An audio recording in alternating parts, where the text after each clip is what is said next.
اچھا، اب جو دوسرا حضرت ابوبکر اور عمر کے بارے میں آپ کا موقف بالکل واضح ہے کہ وہ ان کا تو ایمان بھی ثابت نہیں ہے، اور باقاعدہ آپ کے کئی ویڈیوز میں چیلنجز بھی دیکھ چکا ہوں. تو پھر دیکھیں، رسول خدا کو جب پتہ ہے کہ یہ لوگ منافقین ہیں، یا پتہ ہے کہ وہ کفار ہیں اکارڈنگ ٹو یو، تو پھر ان کی بیٹیوں کو اپنے نکاح میں لینے کی کیا ایسی ضرورت پڑ گئی؟ کیا ان کو کوئی قبائلی مدد چاہیے تھی؟ حالانکہ ان کے پاس اتنے بڑے قبیلے بھی نہیں تھے کہ حضرت ابوبکر تو آپ کی بقول کچھ بھی نہیں تھا، وہ اکیلے وہاں سے آئے تھے، اور بلکہ اپنے والد کا ساتھ اٹھا کے لے آئے تھے، اور پھر وہ پتھر رکھے انہوں نے کہ یہ تھوڑا سا وہ پڑا ہوا سونا وغیرہ، وہ ساری میں نے آپ کی اسپیچ سنی ہے.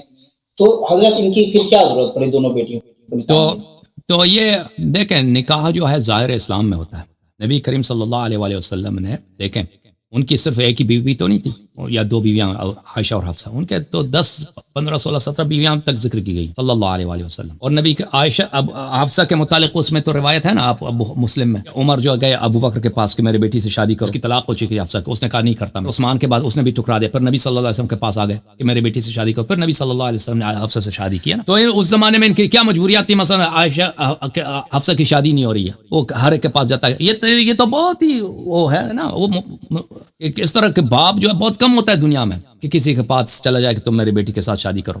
تو کن حالات میں نبی کریم صلی اللہ علیہ وسلم سے ان کے ساتھ شادی کی ہے وہ دیکھیں، وہ ہمیں بخوبی نہیں معلوم، لیکن نبی صلی اللہ علیہ وآلہ وسلم نے ام حبیبہ سے شادی کیا. ام حبیبہ کس کی بیٹی ہے؟ ابو سفیان کی بیٹی ہے. اور کس زمانے میں شادی کی؟ اس زمانے میں شادی کی جب ابو سفیان دشمنی پر سب سے بڑا دشمن تھا. نبی کریم صلی اللہ علیہ وسلم کے حیات طیبہ میں ہجرت کے بعد جتنی جنگیں لڑی گئی ہیں، اس میں اکثر جو تھے مکہ والے تھے. مکہ والے لشکر لے کے آتے تھے. غزوہ احزاب میں مکہ والے تھے، غزوہ بدر میں مکہ والے تھے، غزوہ احد میں مکہ والے تھے، اور بھی جنگوں میں. اور وہ ان کا سب سے بڑا جو لیڈر تھا وہ ابو سفیان تھا مختلف جنگوں میں. ابو سفیان اور اس کی بیوی ہند، یہ لوگوں کو فائنانس کرتے تھے. ان کو جب جنگ بدر میں بھی ان کا قائد ابو سفیان تھا. جب جنگ بدر میں بخوبی آپ کتب میں دیکھیں ان کا جب شکست ہوا ہے مشرکین کا، تو ابو سفیان کی بیوی نے مہینوں تک وہاں پہ ماتم کیا، اس نے نوحہ گری کیا مکے میں کہ ہمارے نوجوانوں کو، ہمارے عزیزوں کو ان لوگوں نے قتل کیا، ہم کب ان کا انتقام لیں گے، کب بدلہ لیں گے. تو یہ وہاں کے مشرکین کو یہ ننگ دلاتے تھے، تانا دلاتے تھے ان کو غیرت پہ لانے کے لیے. ان کی عورتیں اپنے مردوں کو تانا دیتی تھیں کہ، اور ان کا لیڈر کون؟ ہند. اس کے بعد مختلف جنگوں میں یہ ان کا لیڈر ہے ابو سفیان. تو نبی صلی اللہ علیہ وسلم نے اس سخت دشمنی کی حالت میں اس کی بیٹی سے شادی کیا. ام حبیبہ سے فتح مکہ کے بعد تو شادی نہیں ہوئی. ابو سفیان نے کب اسلام کا اظہار کیا؟ فتح مکہ کے بعد. فتح مکہ سے پہلے تو وہ الگ مشرک تھا، لیکن اس کی بیٹی سے بہت پہلے شادی کیا پیغمبر صلی اللہ علیہ وسلم.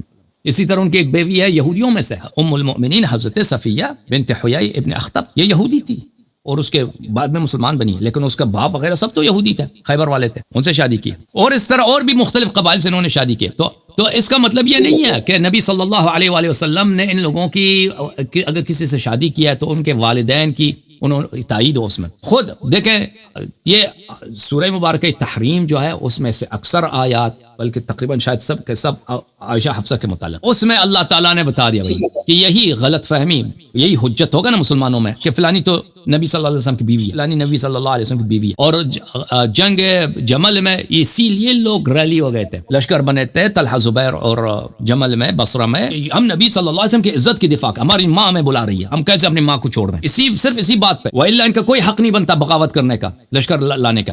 تو اس میں تو اسی حجت کو تمام کرنے کے لیے اللہ تعالیٰ نے کیا فرمایا قرآن مجید میں؟ ضرب اللہ مثلا للذین کفروا امرأة نوح وامرأة لوط كانتا تحت عبدین من عبادنا صالحین فخانتاهما فلم یغنیا عنہما من اللہ شیئا وقیل ادخلا النار مع الداخلین. کہ ہم نے کافر لوگوں کے لیے ایک مثال دی ہے، بلکہ دو مثال دی. وہ دو مثال کون ہے؟ ایک زوجہ لوط، زوجہ نوح اور زوجہ لوط. وہ ہمارے دو صالح بندوں کے نکاح میں تھیں، لیکن وہ انہوں نے ان کے ساتھ غداری کی، تو ان کو اپنے شوہر سے رشتے کا، کہ میاں بیوی کا رشتہ ہے، اس سے اس کا کوئی فائدہ نہیں ہوا، اور ان کو جہنم میں دھکیلا گیا، کہا گیا کہ جہنم میں داخل ہو جاؤ داخل ہونے والوں کے ساتھ. اور یہاں پہ کتنے آپ کے علماء، اپنے علماء کے اقوال ہیں کہ اس یہاں پہ جو مثال دی گئی یہ عائشہ حفصہ کے لیے دی گئی. اگر آپ چاہیں تو تفسیر فخر رازی وغیرہ شاید آپ نے دیکھا ہو، میں نے دکھایا آپ کی کتب میں کہ اس سے مثال سے مراد ہی ہوئی.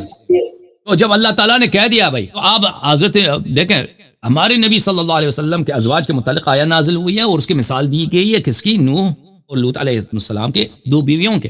تو جو ہم پوچھیں کہ نوح علیہ السلام نے کیوں شادی کی، مجھے نہیں معلوم نوح علیہ السلام نے اس وقت اس کے حالات کیا تھے کہ انہوں نے شادی کی ہے. کیا مثلا ہر انسان کی زندگی میں ایسی چیزیں پیش آتی ہیں نا، انسان کو نہیں پتا ہو کہ وہ کوئی کام کر لیتا ہے، بعد میں وہ صحیح نہیں نکلتا. حضرت نوح علیہ السلام نے جو شادی کی ہے وہ ضرور اللہ کے حکم سے کیا ہوگا اور اس میں کوئی مصلحت ہوئی ہوگی اور وہاں پہ ظاہر اسلام کے طور پر یا مثلا کسی بھی وجہ سے، لیکن یا یہ بتانے کے لیے کہ بھئی اگر کوئی نبی کا بیوی ہو اگر اس کی عمل بد ہے تو اللہ تعالیٰ اس کو اس کی جو ہے اس کی وہ نہیں چھوڑیں گے، اس کی بھئی ہر ایک اپنے عمل کا جواب دینا ہوگا، جو بھی مسئلہ ہے۔ تو اللہ تعالیٰ نے یہ بتا دیا قرآن مجید میں کہ یہ اس طرح نہیں ہے کہ اگر کوئی شخص نیک ہے تو حتماً اس کی بیوی بھی نیک ہے۔ یہ قرآن کی جو آیت ہے الطیبین للطیبات والطیبون للطیبات، اس سے مراد یہ نہیں ہے کہ اگر انسان کا اگر مرد خود نیک ہے تو اس کی عورت بھی نیک ہے۔ اس کا مطلب یہ ہے، مختلف کتب میں آپ دیکھیں کہ اچھی باتیں اچھی مردوں کے لیے اور بری باتیں بری لوگوں کے لیے۔ اچھا بات بسم اللہ کریں۔